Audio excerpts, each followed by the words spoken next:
Shalom. Welcome to this devotional in the name of Jesus. Shalom, इस devotional में आपका स्वागत है मसीह यीशु के नाम से। All of you who are part of this devotional, आप सभी लोग जो इस डिवोशनल के भागी हैं, you know that we are on a series आप सभी जानते हैं कि हम श्रृंखला में हैं and we call it as resting in the Lord. और इसका नाम है, इसका शीर्षक है परमेश्वर में विश्राम करना। We have already seen 5 parts to it. हम इसके 5 भागों को देख चुके हैं And in this 6th and the concluding part, और ये छठे और आखिर के भाग में I want us to look at what Jesus, our Lord, has to say about resting. हम चाहते हैं कि हम देखें क्या यीशु हमारा प्रभु कहना चाहता है विश्राम को लेकर। This morning, इस सवेरे के वक्त as a New Testament people, नए नियम के लोग होने के नाते we are going to look at very closely one of those famous verses that Jesus quoted. हम बहुत नजदीकी से देखने वाले हैं वो वाक्य को जो यीशु मसीह ने कहा है And those famous verses that every evangelist goes out and quotes. और ये प्रसिद्ध वाक्य हैं जिनको सुसमाचार प्रचार करने वाले प्रचार करते हैं यहाँ से। I want us to open our Bibles to Matthew chapter 11 verse 28 or 30. हम चाहते हैं कि हम पवित्र शास्त्र में देखें मत्ती की किताब 11वां अध्याय 28 से 30। I'm reading for us in the NKJV version and it says, "Come to me,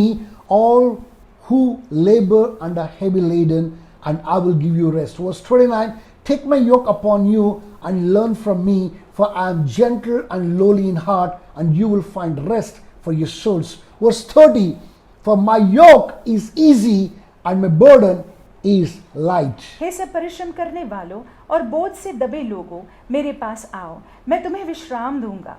मेरा जुआ अपने ऊपर उठा लो, मैं और मुझसे सीखो, क्योंकि मैं नम्र और मन में दीन हूँ, और तुम अपने मन में विश्राम पाओगे, क्योंकि मेरा जुआ सहज और मेरा बोझ हल्का है। In this place you can see Jesus giving a call, और इस जगह में हम देखते हैं कि यीशु बुला रहे हैं and that call is for 2 type of people. और वो बुलाना जो है 2 प्रकार के लोगों के लिए। Number 1, those who labor. और एक प्रकार के लोग जो परिश्रम करते हैं Number 2, those who are heavy laden. और दूसरे प्रकार के लोग जो बोझ से दबे हुए When हैं। we talk about those who labor, और जब हम उन लोगों के बारे में बात करते हैं जो परिश्रम करते they are the ones who are weary.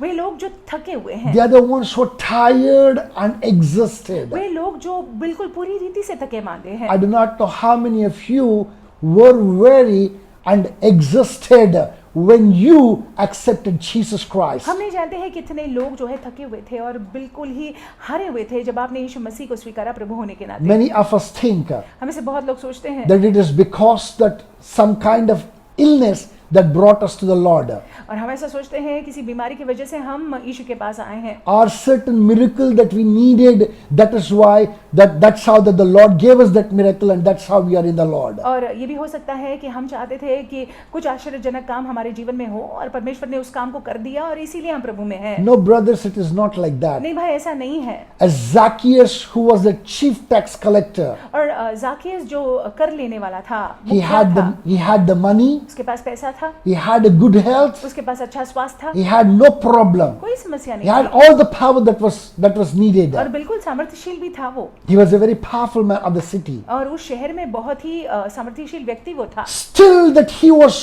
weary, फिर भी वो थका हुआ था, still that he was laboring, फिर भी वो परिश्रम कर रहा था, still he was tired and exhausted. थक गया था पूरी रीति से। So also was Nicodemus. इसी प्रकार से निकोदेमस भी।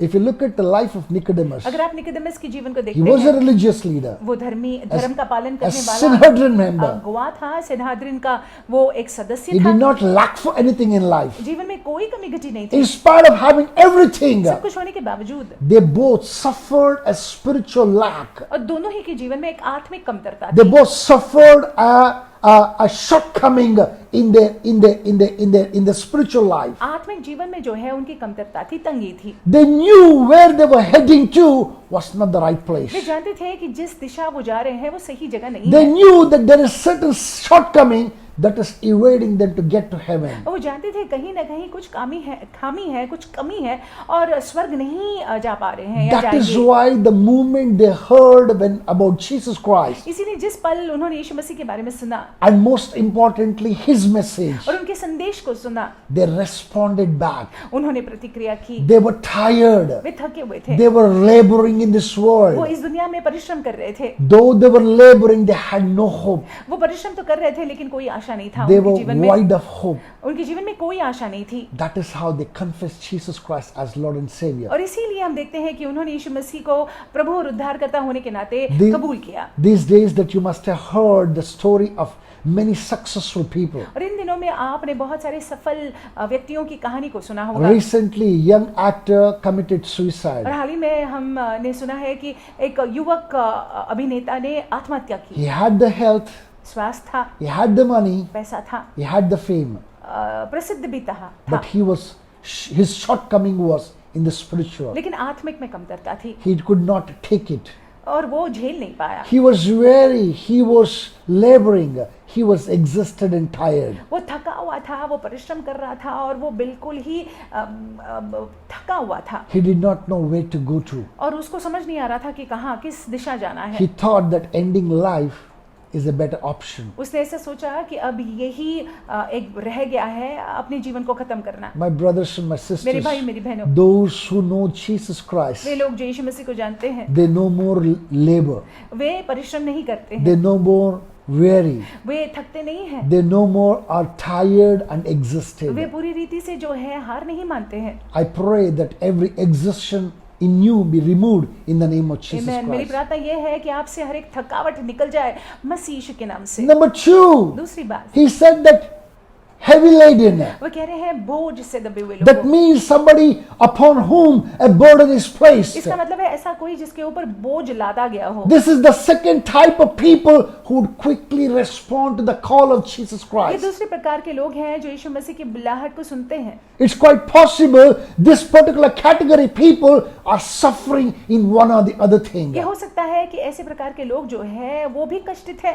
They may be a poor person, हो सकते हैं वो गरीब है, financially they are poor, आर्थिक रूप से गरीब है, physically in the health they are poor, स्वास्थ्य में जो है गरीबी है, in their understanding in relationships they are poor. उनके समझ में उनके संबंधों में वो गरीब है। They are burdened people ये इनके ऊपर बोझ लादा गया है and they are seeking for rest. और इनको विश्राम चाहिए, विश्राम की खोज में ये A है। Bartimaeus was one such. एक बारतिमई ऐसा था, A Gadarian man was one such. Godara का वो पागल व्यक्ति ऐसा I था। can go on and on and on about those people who were burdened with things. और ऐसे लोगों का उदाहरण मैं दे सकता हूँ जो बोझ से लदे हुए थे। My brothers and my मेरे sisters, भाइयों मेरी बहनों, remember always, आप हमेशा याद two रखिएगा, type of people respond to Jesus Christ. दो प्रकार के लोग जो है यीशु के बुलाहट के प्रति प्रतिक्रिया करते हैं। One, those who are laboring. एक तो जो परिश्रम करते हैं, The other ones who are heavy laden. दूसरा जो बोझ से दबे हुए हैं। Without these two things, ये दोनों बात अगर नहीं हो, it's quite possible, it's very, very difficult for you to know the Lord Jesus तो हो Christ. सकता है कि किसी को यीशु मसीह को जानना पहचानना बहुत ही असंभव सा हो। And verse 29 says something very beautiful. और 29वां वाक्य कुछ कहता है, He says, take my yoke upon you and learn from me, for I am gentle and lowly in heart. और लिखा हुआ है, मेरा जुआ अपने ऊपर उठा लो और मुझसे सीखो क्योंकि मैं नम्र और मन का दीन हूँ। I want us to understand something. यहाँ पे समझ लीजिएगा, In 28, he said that allow your burden, rather put your burden upon me. और 28वें वाक्य में यीशु मसीह कहते हैं कि तुम अपना बोझ जो है मुझ पर डाल दो। Come unto me and give me your burden. That's what Jesus said. यीशु कहते हैं मेरे पास आओ और अपना बोझ मुझको दे दो। And 29, he says that you take my और burden. 29 में वो कहते हैं कि मेरे बोझ को ले लो। Listen to this carefully. ध्यान से सुन लीजिएगा। This is where the great revelation is. और यहाँ पे देखिए महान प्रकाशन है, Please understand this. आप समझ लीजिएगा। We are in an exchange. हम जो है एक लेन देन में है, I repeat again, we are in an हम exchange. लेन देन में है। Whatever is our burden, जो हमारा बोझ है, Jesus calls us to lay it on him. यीशु मसीह बुलाते हैं और कहते हैं कि अब हमारा बोझ हमने उनको देना है। He wants us to lay it on him. वो चाहते हैं कि हमारा बोझ हम उन पर ला And दें। then he expects us to take his burden. और फिर वो अपेक्षा रखते हैं कि हम उनके जुए को ले ले, Take his yoke. उनके जुए को हम ले ले। And he says, learn of him. और वो कहते हैं कि मुझसे सीखो। And he says, He's gentle and he's humble. और वो कहते हैं कि मैं नम्र हूँ और मन का दीन हूँ। I want us to understand. समझ लीजिएगा, Anybody who takes the yoke of Jesus Christ, जो कोई भी यीशु मसीह के जुए को उठा लेते these हैं, 2 traits will be clearly ये seen. 2 बातें जो है उनके जीवन में दिखाई पड़ती They है। will be gentle वे नम्र होंगे and they will be humble. और मन के दीन होंगे। Why is it so? ऐसा क्यों है? Because they have taken the yoke of Jesus Christ. क्योंकि उन्होंने यीशु मसीह के जुए को ले लिया They है। have put the yoke of themselves on Jesus उन्होंने अपना बोझ जो है यीशु पर लाद दिया है and they have taken his yoke. और उन्होंने यीशु के जुए को ले लिया है। That means to say, इसका मतलब है you and I are called to be in a race that is set by the Lord. इसका मतलब है आपको और मुझको बुलाया गया है ऐसे दौड़ में जिसको परमेश्वर ने ही सेट किया I हुआ want है। us to understand this very clearly. आप इस बात को स्पष्ट रीति से समझ Wherever लीजिएगा। that you go, जहाँ कहीं भी आप जाते हैं, whatever the work that you're doing, जो भी काम आप कर रहे हैं, Jesus expects you to be an active witness to his glory. और यीशु मसीह चाहते हैं कि हम सक्रिय गवाह हो उनकी महिमा के लिए। Jesus expects you to do your ministry there. यीशु मसीह ये अपेक्षा करते हैं कि हम और आप जो है उनकी सेवकाई वहां पे करें। If you don't do the ministry of अगर Jesus, यीशु मसीह की सेवकाई हम नहीं करते if you हैं, don't work for अगर Jesus, यीशु मसीह के लिए हम काम if you नहीं करते don't हैं, preach his good message, अगर उनके शुभ संदेश को हम नहीं सुनाते I'm हैं, telling you, you are not carrying the yoke of Jesus. तो हम यीशु मसीह के जुए को उठा नहीं रहे That हैं। means to say that exchange is not complete. इसका मतलब है ये जो लेन देन है वो पूरा नहीं हुआ I है। was explaining this thing to somebody. मैं किसी को ये बात समझा रहा था। You go to a shop, आप एक दुकान में जाते you want हैं, to purchase a certain आपको thing. कुछ खरीदना है, You give 100 आप rupees. 100 रुपए देते हो, You give the 100 rupees. आप 100 रुपए देते हो। When you give that 100 जब आप rupees, 100 रुपए देते हो that person will give you the 100 rupees worth product. तो वो व्यक्ति जो है, वो दुकानदार जो है 100 रुपए की कीमत के माल को आपको देगा।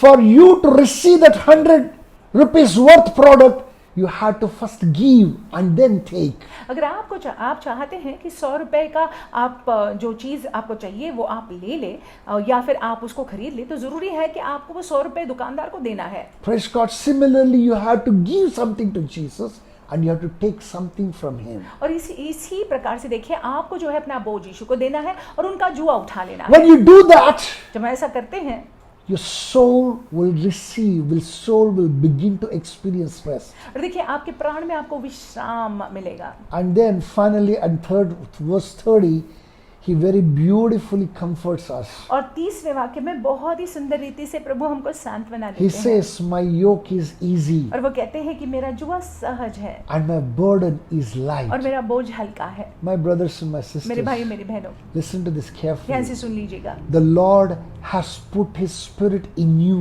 परमेश्वर ने, प्रभु यीशु ने अपनी आत्मा को आपके अंदर डाला है With the help of the Holy Spirit, और पवित्र आत्मा की मदद से, we can carry the yoke that is upon Jesus Christ. और हम जो है उस यीशु मसीह के जुए को उठा सकते हैं। I repeat it, what is the yoke of Jesus? यीशु का जुआ क्या है? The yoke of Jesus is nothing else but going out and doing what he was doing, preaching, teaching, healing, delivering people. और यीशु मसीह का जुआ क्या है? यीशु मसीह का जुआ वो बातें हैं जो यीशु मसीह कर रहे थे जब वो पृथ्वी पर थे। प्रचार करना, सिखाना, छुटकारा देना लोगों को। And I'm telling you, when you have the Holy Spirit in you, और मैं आपसे कहता हूँ, जब पवित्र आत्मा आपके अंदर होते हैं doing all that Jesus was doing और वही बातों को करते हुए जो यीशु मसीह ने किया, becomes extremely easy. बहुत ही सहज हो जाता है। Many of us are not experiencing rest. हम में से बहुत लोग विश्राम का अनुभव नहीं करते You know हैं। why? आप जानते हैं क्यों? Because you are given your burden upon, you laid your burden upon Jesus, क्योंकि आपने अपना बोझ यीशु पर लाद दिया है, but you have not taken his burden upon लेकिन उनके yourself. जुए को आपने उठाया नहीं है। That is one type of people. एक प्रकार के लोग हैं Another type of people, और एक प्रकार के लोग they put the burden upon Jesus अपना बोझ यीशु पर डालते हैं and they don't take the burden of Jesus Christ upon themselves. और यीशु मसीह के उस जुए को अपने ऊपर नहीं लेते हैं। And over the period of time, they take back their burden upon और themselves. फिर आगे चलकर जो है, जो बोझ उन्होंने यीशु को दिया था वो बोझ खुद ले लेते हैं अपने ऊपर। Praise God. परमेश्वर के नाम की स्तुति हो। That is why they are not successful in